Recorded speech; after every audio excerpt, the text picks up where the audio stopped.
I'm Veronica Dudo in Washington, D.C. Tonight on EWTN News Nightly, be not afraid. Pope Leo speaks out after President Trump attacks him on social media.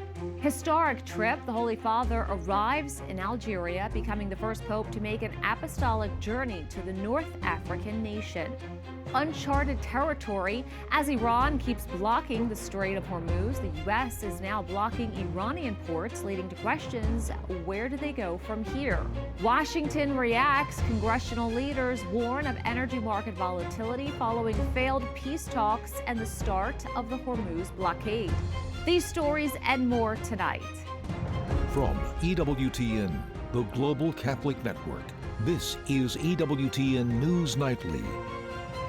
Thank you for being with us on the feast of St. Martin, the first pope and martyr. Our top story tonight: President Trump says he will not apologize to Pope Leo XIV after criticizing the pontiff on Truth Social. In the post, the president called Pope Leo weak on crime and weak on nuclear weapons, saying he should get his act together and stop catering to the radical left. Today, on his flight to Algeria, Pope Leo was asked about the post and said this in response. I have no fear, neither the Trump administration nor speaking out loudly of the message of the gospel. And that's what I believe. I am called to do what the church is called to do. We're not politicians. We're not looking to make foreign policy, as he calls it, with the same perspective that he might understand it. But I do believe that the message of the gospel, blessed are the peacemakers, is a message that the world needs to hear tonight. President Trump was asked today if he thinks he owes an apology to the Pope. Here's his response. No, I don't, because Pope Leo said things that are wrong. He was very much against what I'm doing with regard to Iran, and you cannot have a nuclear Iran. Pope Leo would not be happy with the end result. Joining us now is Francis X. Roca, senior Vatican analyst for EWTN News. Thank you so much for joining us. Now, these comments made by Pope Leo and President Trump have made headlines and have led to a lot of reaction online, but this isn't the first time President Trump has criticized a supreme pontiff verbally. In 2016, he called Pope Francis, quote, disgraceful for questioning his faith. How does this latest exchange measure up to previous interactions between the president and the Holy Father? Well, yes, right. That happened in 2016. Trump was actually still candidate Trump, and he started that exchange. He said that the Pope was being political. He was being a pawn in the hands of Mexico, going on a trip to Mexico and going to the border with the United States and defending the cause of migrants. And that's when Pope Francis shot back and said, well, someone who talks about building walls and deporting people isn't Christian. And then Trump said, yeah, that's disgraceful. It didn't. Well, the difference then is that it sort of ended there. And the following year, Trump came to the Vatican on his first overseas trip, and there were more or less all smiles. And this may be resolved the same way at some point. But I think the difference is, first of all, this has gone on longer now. Pope Leo has been criticizing the Trump administration since last fall, pretty strongly. First on migration, now on the war. And the other issue is that we have two big issues. We have migration and the war. With Francis and Trump, interestingly, they were kind of closer together on the Ukraine war. They were both sort of for a peace settlement. They were both sort of not so strongly in favor of backing Ukraine in the way that the Europeans were. So this could take longer to resolve, and it could leave a bad taste, and it could mean that this is just my speculation, it could mean that Pope Leo doesn't come to the United States as long as Trump is president. That's possible. And of course, it certainly is very complicated. Now, Pope Leo has made the appeal for peace a mainstay in his public comments. On Saturday, he even led a prayer vigil for peace at the Vatican. Here's what he had to say. The Church is a great people at the service of reconciliation and peace. She advances without hesitation, even when rejecting the logic of war may lead to understanding and scorn. She proclaims the gospel of peace and instills obedience to God rather than human authority, especially when the inherent dignity of other human beings is threatened by continuous violations of international law. Can you speak to the Pope's views on the Church as being a vehicle for world peace? Well, it's interesting there that he couples the gospel of peace with international law, and which is something that the Vatican and the Holy See have been very much strongly in favor of in its modern form. They were very much in favor of the United Nations and of the post-war international order, rules-based order, as you will. So I think that's interesting. That's a very contemporary way. I would say the other thing is that he's made very clear in recent weeks repeatedly that, as he said, God, you can't invoke God for the cause of war. God doesn't bless any conflict. And that's, again, something, going back to the just war questions, that's something he's going to have to clarify. And maybe our colleagues on the papal plane during the current Africa trip will ask him about that. Can a war ever be just? Because lately he's been seeming to suggest no. But the question is, does he really think that? It wouldn't be consistent with other popes or even with his past statements. So that's a big question. Absolutely. Francis X. Roca, thank you so much. Thank you, Veronica. Archbishop Paul S. Coakley, president of the U.S. Conference of Catholic Bishops, issued a response Sunday evening following President Trump's social media post. I am disheartened that the president chose to write such disparaging words about the Holy Father. Pope Leo is not his rival, nor is the Pope a politician. He is the vicar of Christ who speaks from the truth of the gospel and for the care of souls. Bishop Robert Barron also weighed in, saying the statements made by President Trump on Truth Social regarding the Pope were entirely inappropriate and disrespectful. They don't contribute at all to a constructive conversation. It is the Pope's prerogative to articulate Catholic doctrine and the principles that govern the moral life. In regard to the concrete application of those principles, people of goodwill can and do disagree.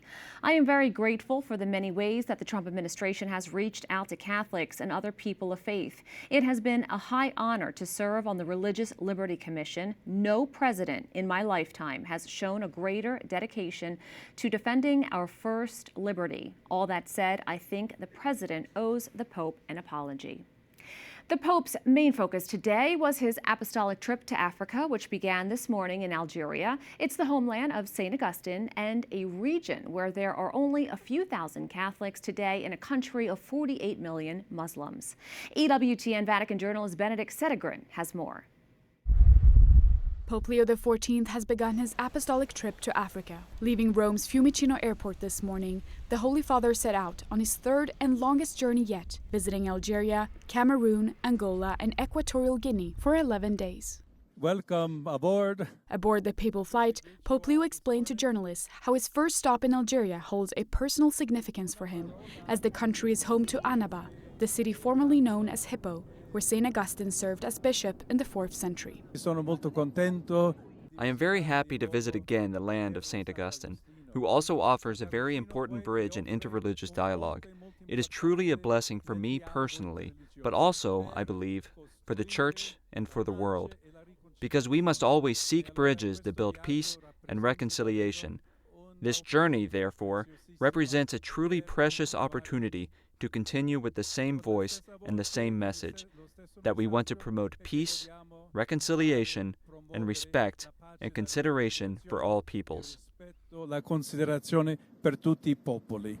Upon landing in Algeria, where he is scheduled to spend 2 days, Pope Leo became the first pontiff to ever visit the country. There, he was received by Algerian President of the Republic, Abdelmajid Tebboune, and greeted by bishops, cardinals, and different delegations.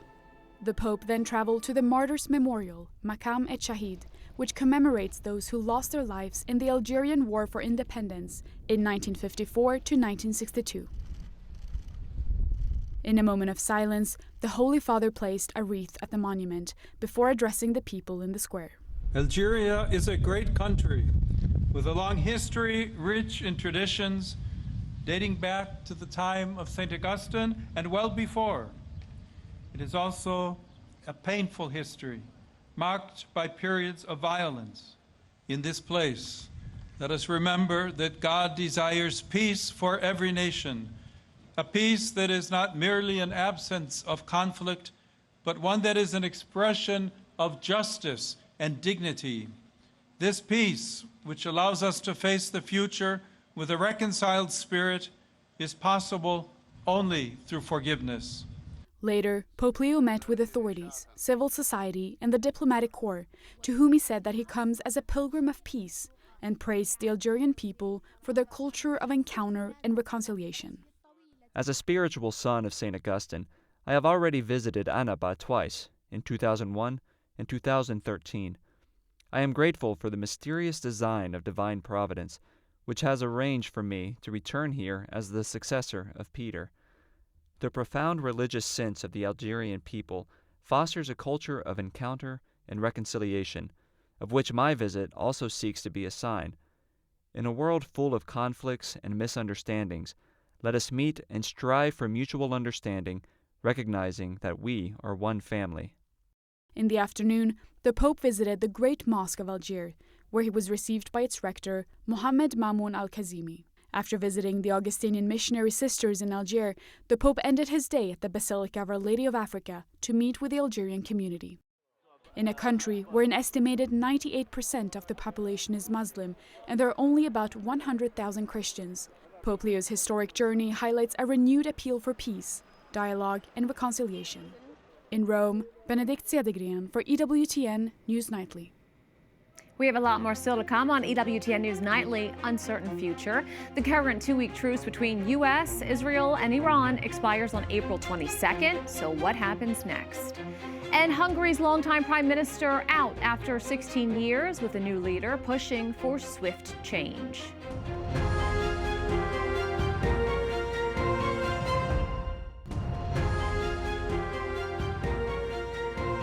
President Donald Trump warns the U.S. will sink any Iranian fast attack ships that come anywhere close to our blockade. The American military vowed to blockade all Iranian ports starting today to force Iran to open the crucial Strait of Hormuz.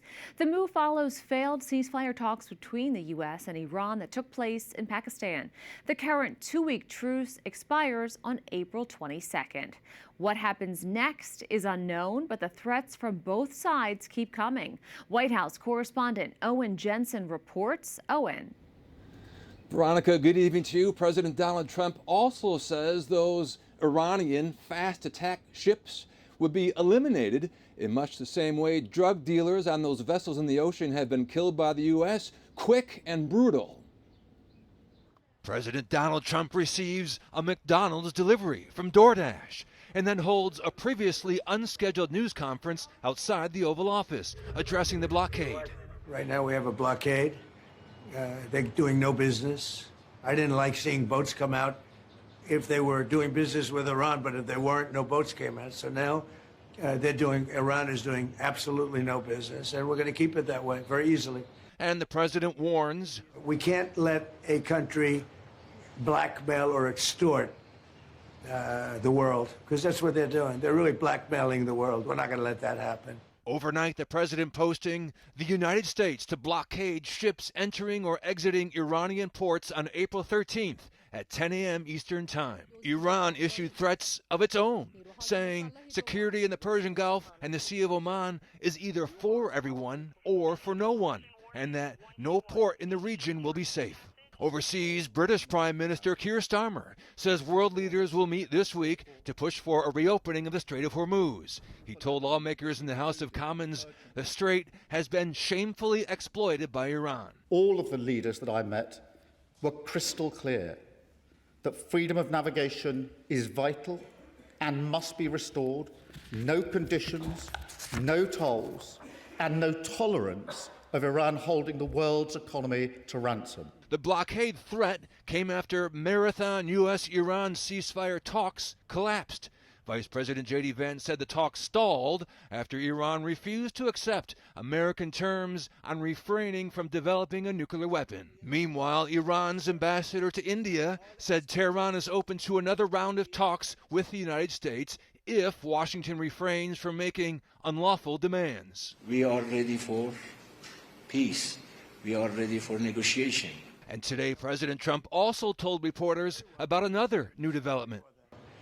We've been called this morning by the right people, the appropriate people, and they want to work a deal. They would like to work a deal.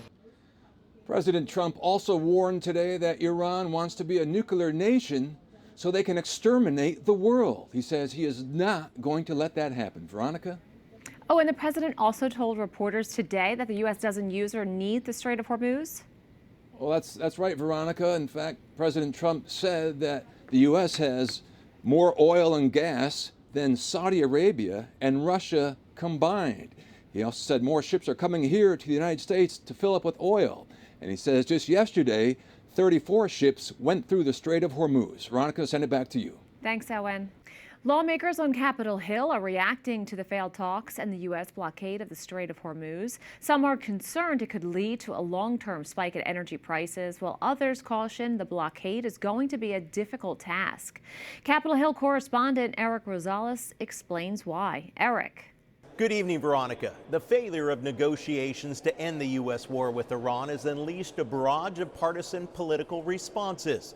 Republicans want the president to finish the job, while top Democrats warn that it would be disastrous for the president to resume hostilities. I don't understand how blockading the strait is going to somehow push the Iranians into opening it. I don't get the connection there. Republican war hawks' top priority continues to be to prevent Iran from ever acquiring nuclear weapons by seizing its supply of enriched uranium. But they add the president is on the right track. The Iranians using the Strait of Hormuz against the rest of the world, the president, I believe, is doing the right thing, trying to control the straits, possibly in order to open that up for international waters so you can have trade move freely, not just in that region, but for the rest of the world. We have to finish the job. Again, there's multiple ways of potentially doing it. Short-term, long-term, there are multiple avenues we can approach here, but we have not yet finished the job. Retired Colonel and former Pentagon spokesperson for CENTCOM Joe Pacino says closing the strait is going to be difficult. You're going to need 2 carrier strike groups. You're going to need about a dozen destroyers. So it's not an easy task. I think it would take weeks just to shut it down. He adds dealing with World War I-era floating mines that drift with the current at a level of complexity and danger to the U.S. Navy. It's the unsophisticated mines that I'd be worried about because you don't know where they are. They don't emit any sonar signature, and they blend in with scrap, with wood, with fishing gear, and so they're hard to see. And a lot of times you don't know they're there until you touch them and they detonate. The retired colonel adds Iran is in survival mode. The Iranian military is all about keeping the regime in power, and with each passing day, they believe that they're winning the war. He also says that the White House needs to be clear in its objectives in these peace talks. He's even written a book about strategic communications titled When Every Word Counts. At the Capitol, Eric Rosales, EWTN News Nightly. Joining us today is Dr. Marianne Love, chair of the politics department at the Catholic University of America, as well as a consultant for the Holy See mission at the United Nations on issues of nuclear weapons. Thank you so much for joining me. Thank you for asking me. Now, we saw that the negotiations between Iran and the U.S., moderated by Pakistan, lasted just one day. Did this time frame surprise you, and why were these talks so short? Well, it's easy to start wars, and it's very short to start them. And diplomacy takes a longer time. These countries have been in conflict for many decades now, so there's not going to be a quick or easy solution to get out of this long-standing conflict. Particularly once a hot war has begun, the trust really breaks down. And when previous periods of diplomacy don't work out, the trust breaks down. So it is not surprising that they didn't achieve a very quick turnaround. I would have been incredibly surprised if they had some sort of miraculous 24-hour long-standing peace deal that would emerge from it. Probably the best thing that could emerge now would be extension of the ceasefire in order to extend the space for continued negotiations, which is actually how all conflicts end. So there will have to be a negotiation at some time or another in the future. From the Iranian regime's point of view, is mere survival a victory? And in your view, what is their long-term strategy? Mere survival is a victory from the Iranian point of view. Every day that they are still in existence, they're showing that they have the ability to resist against the extensive pressures that are being brought towards them. This is their homeland, and so they have a higher commitment to fight than other powers that would be external powers would have over these matters. There will have to be a negotiated agreement at some point, and finding a way to live with each other, to live in a world that includes your adversaries, is not only what we're called to do from our faith, but it is practically speaking what has to happen at the end of every war. Pope Francis had a really earthy statement. He used to talk about it. He said, we always have to dialogue, even with those who have blood on their hands, even with those with whom we disagree, even if it smells. And I think that was a practical way of saying it's never easy to sit down with an adversary, but in the end, that is what will be required to have a more long-standing settlement of this dispute. Dr. Love, thank you so much. Thank you. Now to Hungary, where longtime Prime Minister Viktor Orban has conceded election defeat on Sunday, ending his 16 years in power. Election winner Peter Magyar is now urging the country's president to quickly convene parliament, aiming to form a new government as early as May 5th. The 45-year-old says he plans to work more closely with European partners, shifting away from Orban-era policies. He also promised to restore rule of law and crack down on corruption. Up next on EWTN News Nightly, a trip to remember. An Augustinian friar who knew Pope Leo before his global role tells us why this trip to Africa holds special importance.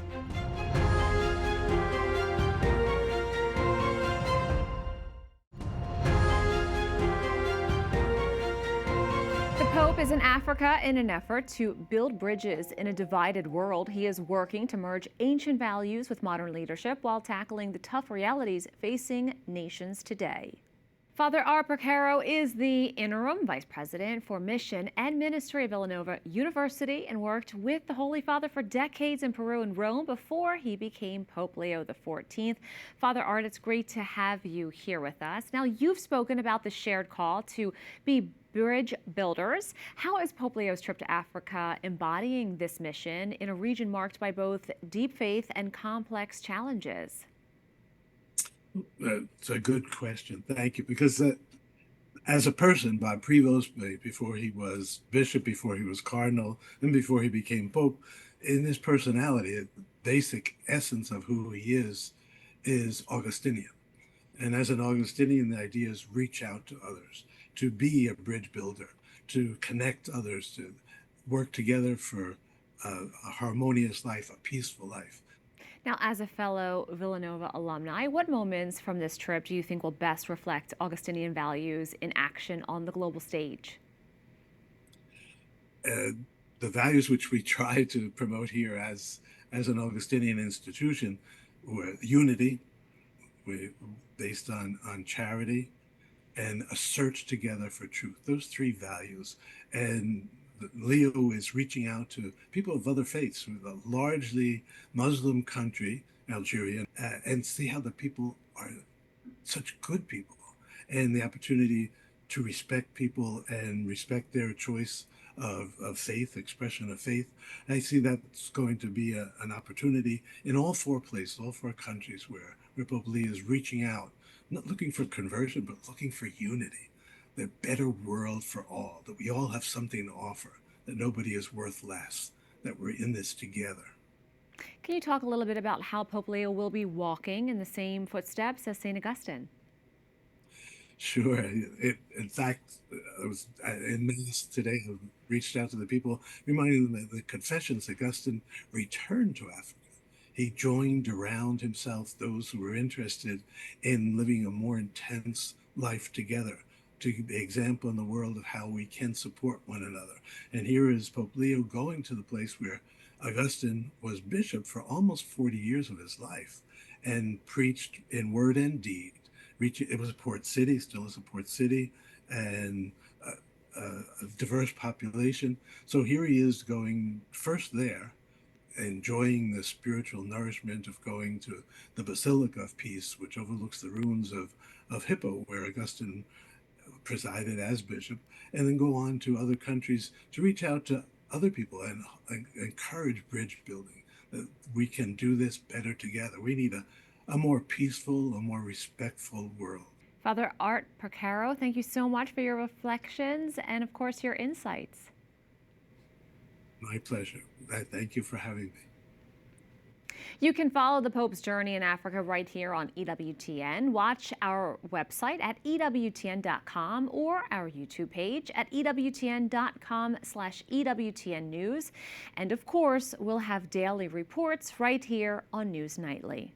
We thank you for watching tonight. Remember, you can follow us on social media, Facebook, X, YouTube, and Instagram at EWTN News Nightly. I'm Veronica Dudo. Good night and God bless.